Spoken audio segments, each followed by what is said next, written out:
Part 3 आव सोलोंनाय profit आरो लसनि कनसेप्टनि सायाव जों मोननैसो कुइसन खालामबावनि। बेहाय कुइसन 1 आव मा होनदों? ए मेन सोल्ड 2 पेन्स एट ₹12 इच। बेहाय मा होनदों? सासे मानसिया मोननै कलमखौ 12 थाखा खरियै फानो। On one, he gained 20% and on the other, he lost 20%. बेहाय मा होनदों? मोनसे कलम फाननायाव बियो मा 20% लाब जायो आरो गुबुन मोनसे फाननायाव मा 20% लस जायो। होनबा बेनि एन्टायार ट्रेन्जेक्सनाव बियो बेसेबां लाब जादों बा बेसेबां खहा जादों जों बेखौ दिहुननांगौ। होनबा जोंना कनसेप्टआ मामोन? जुदि मोननै आइटेमखौ एखे प्राइसआवनो फानो, हमबाय मोनसेना सेलिं प्राइसआ S1 आरो गुबुन मोनसेना S2। जुदि बिसोर मोननै आइटेमनि फाननाय बेसेना समान जायो आरो मा मोनसेखौ फाननानै जुदि मा X% प्रफिट जायो आरो गुबुन मोनसेखौ फाननानै जुदि X% लस जायो, अब्ला एन्टायार ट्रेन्जेक्सनाव अलवेज लस फैगोन। होनबा बे लस जानायनि लस पार्सेन्टेजखौ मारै दिहुनगोन? बेनि फर्मुलाया जाबाय मा?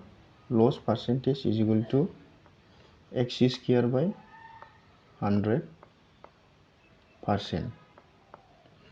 बेहाय एक्सआ मा? बुस्थुखौ फाननानै बेसेबां मुलाम्फा जादोंमोन एबा बेसेबां लस जादोंमोन, बेनो मा? एक्सनि मान। बे कुइसननि बायदिबा एक्सनि माना बेसेबां मा? 20। 20% प्रफिट जादों आरो मा 20% लस जादों होनदोंना?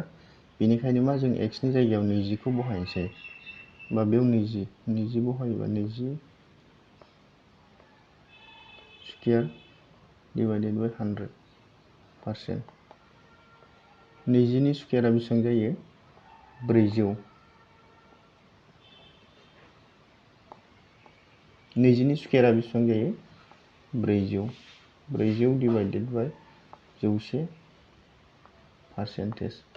गोजौनि 0 मोननैजों गाहायनि 0 मोननैखौ दाननोसै। दानोबा बेसेबां थागोन? 4%। होनबा बेयो बेसेबां नाम्बार अपसनाव दङ? अपसन नाम्बार ए। अपसन नाम्बार ए आ बेनि एन्सार जागोन। बे कुइसनाव मा होनदों? 2 objects were sold for ₹9,900 each। बेहाय मा होनदों? मोननै अबजेक्टखौ 9,900 खरियै फानदों। One object was sold at a loss of 10%। मोनसे अबजेक्टखौ 10% लसआव and the other object was sold at a gain of 10%। मोनसेखौ 10% लस आरो मोनसेखौ मा 10% प्रफिटआव फानदों होनदों। And the net gain or loss in the whole transaction is। बेहाय मा whole ट्रेन्जेक्सनाव बेसेबां लाब जादों एबा बेसेबां लस जादों जों बेखौ दिहुननांगौ। लस पार्सेन्टेजनि फर्मुलाया मामोन? लस पार्सेन्टेज इज इकुवेल टु मा? बेसेबां प्रफिट पार्सेन्टेज एबा बेसेबां लस पार्सेन्टेजआव फानदों बेनि स्क्वायरना। बेहाय कुइसनाव होनाय दं बेहाय मा 10% गेन आरो मा 10% लस होनाय दं। होनबा गोजौआव मा जागोन? मा 10 बिनि स्क्वायर डिवाइडेड बाय 100%। होनबा बेसेबां फैगोन बियो? गोजौआव 100 फैसिगोन। 10 स्क्वायरा गाहायाव 100 दंखायो। पार्सेन्टेज 100जों 100 केन्सेल थांबाय। होनबा मा फैगोन? लस पार्सेन्टेजआ 1% फैबाय। लस पार्सेन्टेजआ 1% फैबाय। बे कुइसनाव खिन्थु सिगांनि बायदि लस पार्सेन्टेजखौ सोङाखै। बे कुइसनाव माखौ सोंदों? फैसाखौसो सोंदों। एमाउन्टखौसो बेसेबां लस जादों। होनबा जों बेखौ साननो थाखाय मा खालामनांगोन? जोङो बेसेबाङाव बायदोंमोन जों बेखौ हमनांगोन। कस्ट प्राइसखौ थारमाने कस्ट प्राइसखौ हमनांगोन। हमबाय होनबा आङो कस्ट प्राइस। कस्ट प्राइसआ जुदि मा 100मोन, मोननै अबजेक्ट्सखौ बायनायनि बेसेना 100मोन। होनबा बे कुइसनाव जोङो नुबाय मा लस पार्सेन्टेजआ 1% जादों। होनबा लसआ मानि सायाव जायो? कस्ट प्राइसनि सायाव जायो। होनबा जों बेसेबां लस जादों बेनि एमाउन्टखौ दिहुनसिगोन। होनबा लस इज इकुवेल टु मा? बेसेबां पार्सेन्ट लस जादों? 1%। मानि सायाव जायो? कस्ट प्राइसनि सायाव। Cost price. होनबा 1%खौ जों मारै लिरनो हायो? 1/100 इन्टु कस्ट प्राइसआ बेसेबां? 100। होनबा बे गोजौनि 100जों गाहायनि 100खौ दानबाय। होनबा मा फैगौ? 1। होनबा लसनि एमाउन्टआ बेसेबां जाखो? 1। 1 फैबाय बेहाय 1 फैबाय होनबा सेलिं प्राइसआ बेसेबां फैगोन 99 फैगोन मारै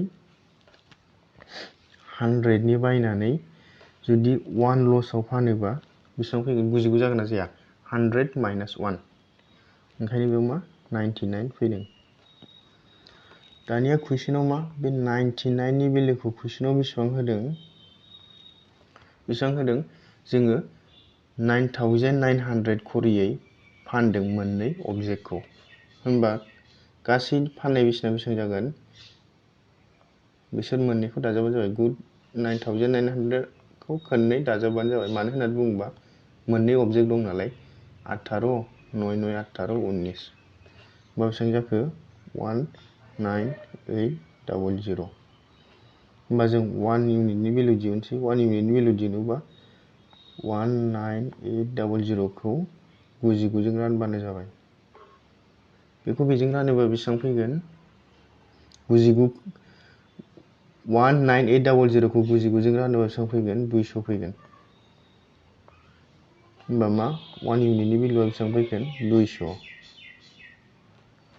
होनबा जोंहा लसखौ दिहुननांगौमोन ना लसखौ दिहुननांगौ होनना बोरै मिथिखो जोंना मा एन्टायर ट्रानजेक्सनाव लस फैदों नालाय लस पार्सेन्टेज फैदों नालाय कनसेप्टनि बादिबा मा लसआनो फैखायो नालाय होनबा जोंहा बेहाय नैबेहाय नाय आं दा होनायाव बेहाय मा जोंना मा लसनि इउनिटआ 1 मोन ना होनबा 1 इउनिटनि भेल्युआ बेसेबां फैगोन नै 200 फैदों ना ओंखायनो बेनि एन्सारा 200 बेहाय अपसन नाम्बार एआथ' फैखाया अपसन नाम्बार एआ मानो फैया बेहाय गेनसो होनाय दङ गेनथ' जाखाया कनसेप्ट मथे अपसन नाम्बार डि आबो जाखाया ओमफ्राय जों साननानै मोनबाय मा 200 लस जायो होननानै दिनैनि भिडिअ एसेनोसै गोजोन्थों थेंक इउ